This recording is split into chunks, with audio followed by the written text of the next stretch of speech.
Kenapa sih kita harus berpikir kritis sebelum mengambil sebuah keputusan atau decision making?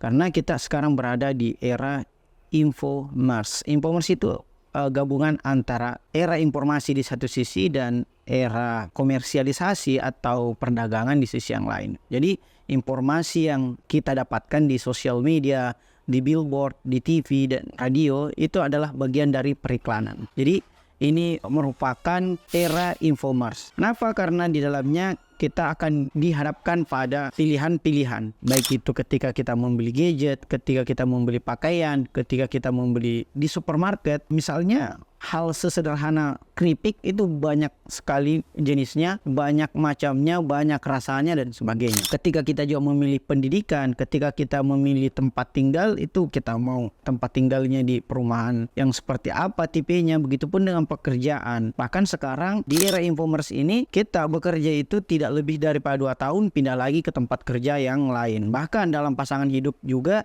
kita itu bergeser ke dalam komitmen-komitmen yang sifatnya lebih jangka pendek. Nah, inilah yang oleh Barry Schwartz dalam bukunya sebut sebagai paradox of choice, bahwa lebih banyak pilihan itu membuat kita akan lebih banyak ekspektasi. Yang mana ekspektasi inilah yang membuat nanti pada gilirannya kita akan kecewa. Lebih banyak pilihan, maka akan lebih banyak keraguan dalam memutuskan pilihan. Dan lebih banyak pilihan membuat lebih banyak peluang untuk menyesal. Dan paradoksnya adalah lebih banyak pilihan, lebih sedikit kendali.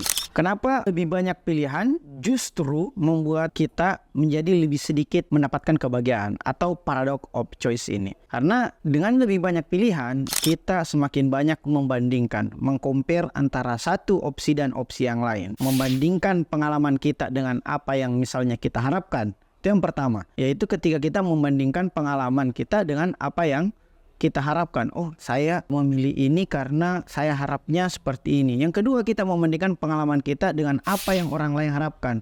Kalau saya memakai baju ini, ketika saya membelinya, apakah orang lain komentarnya seperti apa gitu. Yang ketiga, kita membandingkan pengalaman kita dengan pengalaman kita pula di masa yang lalu. Oh, dulu saya pakai baju ini membuat saya puji oleh orang lain. Dan yang keempat, ketika kita selalu membandingkan sesuatu, maka kita akan membandingkan pengalaman kita dengan pengalaman yang dialami oleh orang lain. Misalnya oleh orang lain itu ketika dia pakai baju tertentu, dia merasa dirinya bahagia, happy, atau merasa dipuji, sehingga itu mendorong kita untuk membandingkan pula antara pengalaman orang tersebut ke dalam pengalaman kita, sehingga semakin banyak pilihan membuat kita semakin bingung. Nah, itulah mengapa berpikir kritis itu dibutuhkan. Nah, orang yang memperbanyak pilihan, inilah yang kemudian disebut sebagai pemilah, atau bahasa sederhananya adalah perfeksionis. Sementara orang yang membatasi pilihannya pada standar yang kritis, inilah yang kemudian disebut sebagai pemilih atau orang yang merasa cukup. Jadi pemilah di satu sisi dan pemilih di sisi yang lain. Apa perbedaannya? Orang-orang yang perfeksionis maka akan lebih banyak membandingkan. Baik itu dia membandingkan sebelum ia menentukan pilihan maupun setelah ia menentukan pilihan. Sementara orang yang merasa cukup akan membatasi pilihannya sesuai dengan standar kritis yang telah ia tetapkan. Yang kedua, perbedaan antara orang yang perfeksionis atau pemilah dengan orang yang merasa cukup atau pemilih adalah orang yang perfeksionis akan lebih banyak merasakan kecemasan, anxiety, atau overthinking. Sementara orang yang pemilih itu atau orang yang merasa cukup akan lebih jernih dalam menentukan pilihan. Perbedaan lainnya adalah lebih banyak waktu untuk menentukan. Ini yang dirasakan oleh orang-orang yang perfeksionis karena dia harus mengcompare antara beragam alternatif sehingga membutuhkan lebih banyak waktu. Sementara orang yang merasa cukup itu karena membatasi pilihannya pada standar yang kritis, maka durasi dalam memilih itu lebih singkat hingga ia dapat menggeser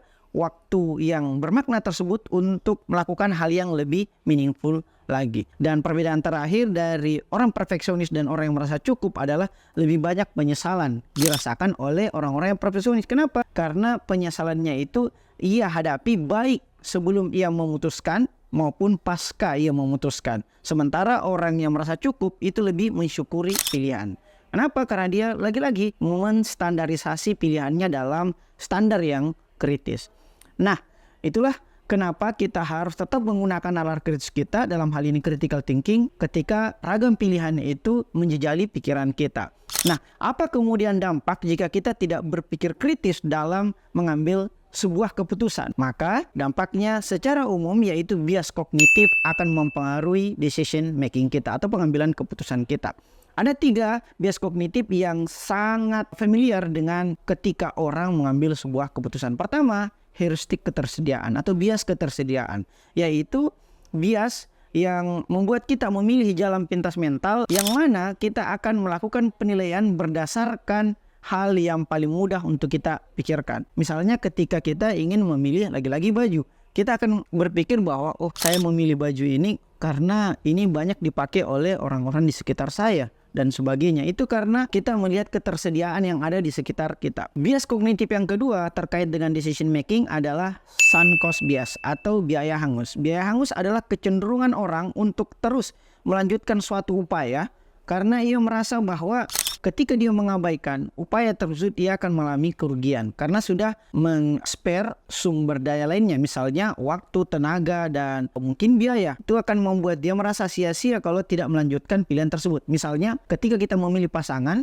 dalam hal ini kita akan merasa sia-sia ketika memutuskan pasangan kita walaupun kita tahu pasangan kita ini toksik. Kenapa? Karena ada waktu, tenaga, upaya yang telah kita lakukan selama ini. Itulah yang disebut sebagai sunk cost bias. Dan yang terakhir adalah opportunity cost bias atau biaya kerugian terhadap peluang. Jika sunk cost bias berbicara tentang masa lalu, opportunity cost bias berbicara tentang masa depan, bahwa ada potensi keuntungan yang saya dapatkan di masa depan ketika saya mengambil alternatif A atau alternatif B, sehingga dia akan memperbanyak pilihan-pilihan yang pada gilirannya akan membuat dia kelabakan sendiri. Nah, itulah dampak kognitif yang kita rasakan, yaitu kita mengalami bias, sehingga lagi-lagi standar berpikir kritis dibutuhkan dalam decision making. Nah, bagaimana cara berpikir kritis agar dapat mengambil keputusan atau decision making atau memilih dengan bijak? Yang pertama, tentukan standar tujuan Anda.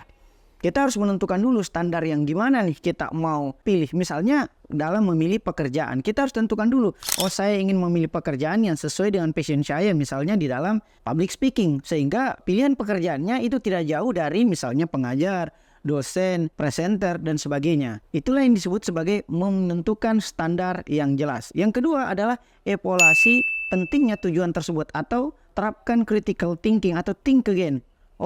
Tujuan ini penting karena apa? Karena sesuai dengan passion saya. Yang ketiga, susun daftar secara terbatas. Misalnya tadi pilihan-pilihan pekerjaan bagi sesuai dengan passion saya yaitu public speaking adalah dosen, tenaga pengajar, presenter, penyiar radio, podcaster, YouTuber, dan sebagainya. Kemudian analisis pilihan yang sesuai dengan standar tujuan tersebut. Kita akan urutkan sesuai dengan standar prioritas dan pilihlah opsi pemenang. Sehingga yang terakhir, jadikan pilihan yang Anda sekarang itu menjadi standar lagi untuk menentukan pilihan-pilihan lagi di masa depan. Begitulah cara berpikir kritis agar kita dapat bijak dalam mengambil keputusan atau decision making. Terima kasih. Assalamualaikum warahmatullahi wabarakatuh.